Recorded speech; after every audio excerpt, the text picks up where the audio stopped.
শেখ হাসিনা তার 15 বছরের শাসনামলে কিছু মাফিয়া তৈরি করেছে, কিছু টাকার কুমির তৈরি করেছে। যারা কোনো ব্যবসা বাণিজ্য যাদের নেই অফিসিয়ালি, দেখা যাচ্ছে তাদের কাছে শত শত কোটি টাকা।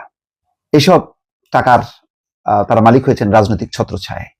15 বছরের টানা দুঃশাসন, দুর্নীতি, লুটপাটের ফলে এক একজন টাকার কুমির। যেমন ধরেন হাসান মাহমুদ, তথ্যমন্ত্রী ছিলেন এক সময়, তারপরে পররাষ্ট্রমন্ত্রী ছিলেন, লম্বা লম্বা লেকচার। এখন খুব নিরাপদে সেই ইউরোপের একটি দেশ, সম্ভবত বেলজিয়ামে, সেখানে বসে আছেন। সেখানকার নাগরিক হয়তো তিনি।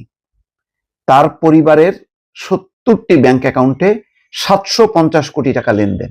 আচ্ছা বলেন, আমার মনে হয় যে বাংলাদেশের ইতিহাসে আর এমন কোনো শাসন ব্যবস্থা ছিল না যে শাসন ব্যবস্থায় এই সমস্ত কি বলে লেসপেন্সার বলবো নাকি কি বলবো, যারা এরকম শত শত কোটি টাকার মালিক হয়েছে।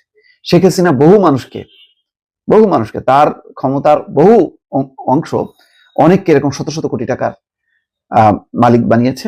রাষ্ট্র গরিব হয়েছে, বা রাষ্ট্রকে লুটপাটের একটা ক্ষেত্রে পরিণত করেছে এই শেখ হাসিনা। হাসান মাহমুদের শুধু হাসান মাহমুদ কেন, দেখেন ওই সাংবাদিক বলেন যারাই ব্যাংকে হাত দিচ্ছে, দুদক বা অন্য সংস্থা, দেখা যাচ্ছে শত কোটি টাকার নিচে নেই তাদের এত টাকা লেনদেন হয়েছে। কি ব্যবসা, কি বাণিজ্য, কেউ জানে না। দুর্নীতির মাধ্যমে সম্পদের পাহাড় গড়েছেন আত্মগোপনে থাকা সাবেক মন্ত্রী হাসান মাহমুদ। স্ত্রী, কন্যা, পরিবারের অন্যান্য সদস্য সহ নামে বেনামে স্থাবর অস্থাবর সম্পদের তথ্য দেখে রীতিমতো চোখ যেন কপালে উঠেছে দুর্নীতি দমন কমিশনের কর্মকর্তাদের। বার্তা সংস্থা বাসসের হাতে আসা ব্যাংক হিসাবে তথ্যে দেখা যাচ্ছে হাসান মাহমুদ, তার স্ত্রী নুরান ফাতেমা, মেয়ে নাফিসা জুমাইনা মাহমুদ ও তাদের নামীয় ব্যবসা প্রতিষ্ঠানগুলোর নামে 70টি ব্যাংক হিসাব পাওয়া গেছে। এসব অ্যাকাউন্টগুলো থেকে প্রায় 750 কোটি টাকা সন্দেহজনক লেনদেন হয়েছে। এই ব্যাংক হিসাবগুলোতে বর্তমানে স্থিতি আছে 23 কোটি টাকা, যা কিছু টাকা পাইছে আর কি, বাকি তো সব গেছে। দেশের মেঘনা Bank, Global Islami Bank, AB Bank, Union Bank, First Security Bank, যত মানে ঘাপলাবাজি ব্যাংক আছে সব অ্যাকাউন্ট আছে। Mutual Trust Bank, Rupali Bank, Pubali Bank সহ আরো কয়েকটি ব্যাংকে এই লেনদেন হয়েছে। যেসব ব্যাংকে হিসাবগুলো পাওয়া গেছে সেগুলোর মধ্যে গ্লোবাল ইসলামী ব্যাংকে 17টি, মেঘনা ব্যাংকে 17টি, এবি ব্যাংকে 9টি, মিউচুয়াল ট্রাস্ট ব্যাংকে 2টি, ফার্স্ট সিকিউরিটি ইসলামী ব্যাংকে 18টি, জনতা ব্যাংকে 1টি, ইউনিয়ন ব্যাংকে 4টি, পূবালী ব্যাংকে 1টি অ্যাকাউন্ট। অথচ হাসান মাহমুদ স্ত্রী নুরান ফাতেমার আয়কর ফাইলের সাথে এসব আয় সঙ্গতিপূর্ণ নয়। হিসাব কষে দেখা যায় আয়কর ফাইলের তথ্যের চেয়ে বর্তমান খুঁজে পাওয়া সম্পদ অর্জনের হার প্রায় 4500 গুণ বেশি।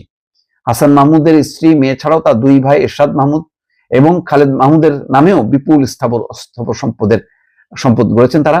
তাদের মাধ্যমে বিদেশে টাকা পাচার, চট্টগ্রামের রাঙ্গুনিয়ায় জমি দখল, বন বিভাগের পাহাড় দখল, বাংলো বাড়ি, বাগান বাড়ি নির্মাণ, পুকুর কেটে মৎস্য চাষ, চট্টগ্রাম ও ঢাকায় অট্টালিকা ভবন, ফ্ল্যাটের মালিকানা, আবুধাবির আজমান এলাকায় বিশাল জায়গা নিয়ে রিসোর্ট তৈরির মতো বিভিন্ন অভিযোগ জমা হচ্ছে।